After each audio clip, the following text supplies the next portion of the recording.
On se trouve aujourd'hui à Saint-Jean-de-Luz, on est tout à côté de l'embouchure de la Nivelle, à côté du feu Pavlovski. On va évoquer l'œuvre de ce grand architecte qui a beaucoup compté dans l'histoire de la ville.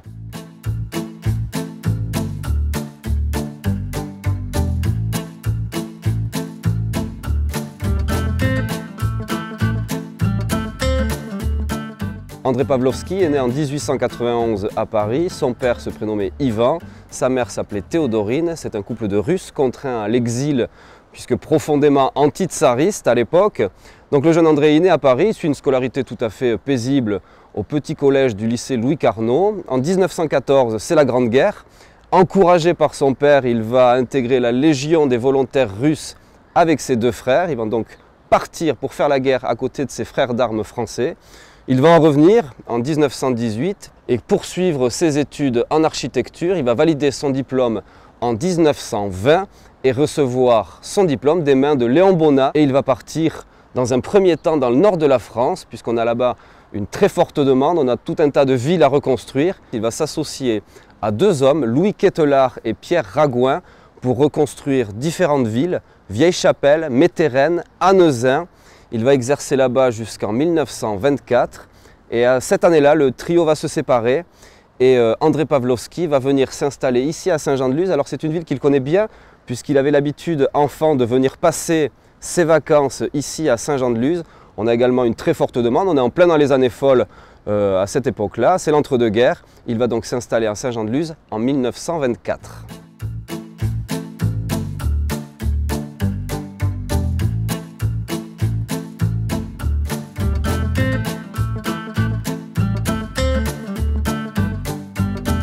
Alors on trouve derrière moi le feu de Saint-Jean-de-Luz. André Pavlovski a réalisé donc les feux de Saint-Jean-de-Luz et de Cibourg, devenus de véritables emblèmes de la baie de Saint-Jean-de-Luz et Cibourg. Pour comprendre la jeunesse de ces feux, il faut le remonter en 1928, à l'occasion d'un concours international qui est lancé pour l'édification d'un monument, d'un grand phare à la mémoire de Christophe Colomb. Ce phare doit prendre place en République dominicaine, à Saint-Domingue. Et André Pavlovski va proposer un monument très élancé, très épuré, composé de 3 tours, qui évoque les 3 caravelles de Colomb.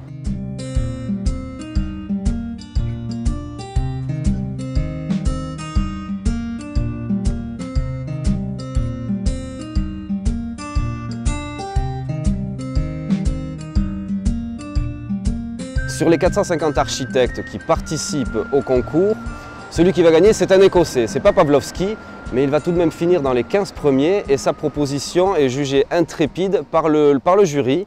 Et il va voir en 1935, quand lui est demandé de construire les feux de Saint-Jean-de-Luz-Cibourg, l'occasion de poursuivre cette réflexion sur la verticalité. La verticalité, c'est vraiment ce qui caractérise l'œuvre de Pavlovski. Alors qu'est-ce qu'on trouve à l'époque, avant la construction de ces feux un peu de style un peu art déco? Du côté de Cibourg, on a une tour de pierre très massive, de pierre de taille très lourde qui fait un peu moyenâgeuse. André Pavlovski va simplement coiffer cette tour primitive, une sorte d'extension, et ensuite il va homogénéiser l'ensemble avec cette couleur blanche. On a l'impression que le nouveau phare émerge un petit peu de l'ancien. Il ne pouvait pas utiliser à nouveau de la pierre, ça aurait pesé trop lourd et ça aurait coûté trop cher. Du côté de Saint-Jean-de-Luz, avant le feu Pavlovski, on trouvait une sorte de petite guérite de 2,50 m de haut qui était appelée la cabane de fer. Là, pour la remplacer, Pavlovski à carte blanche. Il faut simplement que le feu lusien réponde visuellement de la meilleure des manières au feu cibourien.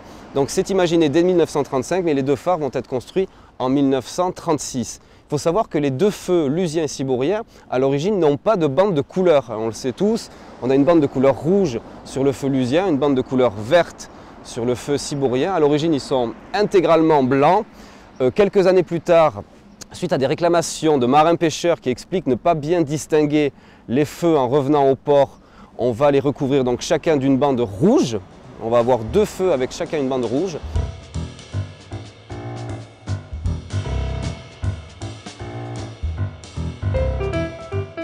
Une hérésie au vu de la signalisation maritime.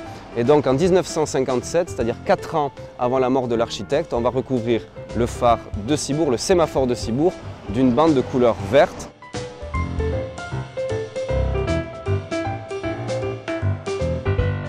Le feu lusien garde sa bande rouge et on peut les admirer comme ça aujourd'hui.